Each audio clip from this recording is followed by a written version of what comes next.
மாதிரி ஒரு இயக்கங்கள்ல ஏதாவது ஒன்று சூஸ் பண்ணிக்கோங்க. நான் இயக்கத்தினுடைய பேர்லாம் சொல்லலை.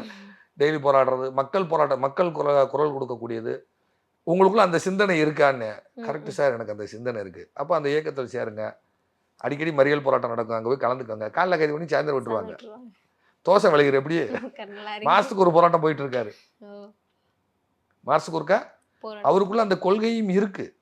நாங்கள் செவ்வாய் வலுத்தாச்சுனாலே போராடுங்கிற குணம் வந்துருந்தாயி. செவ்வாய் பலமானாலே சட்டம் பேசுவார்கள். செவ்வாய் பலமாயிருச்சுனாலே சட்டம் பேசிடுவாங்க. செவ்வாய் உங்களுக்கு வந்து போராட்டக்கூடிய குணம் இல்லையா இல்லையா? செவ்வாய் தான் போராளி. போராளி குழுக்கள்னாலே செவ்வாய்.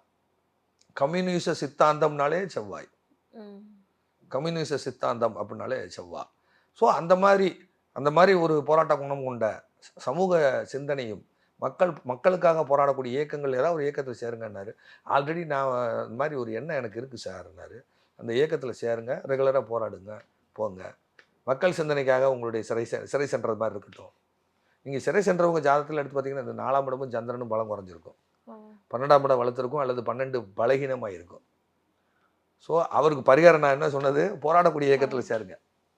அப்போ அரெஸ்ட் பண்ணுவாங்க, மத்தியானம் சாப்பாடு கொடுத்து சாயந்தரம் போன்றாங்க. அப்போ அந்த மாதிரி உங்களுக்கு அந்த ஸோ நீங்கள் சிறைக்கு போன அனுபவம் வந்துடும், போங்க.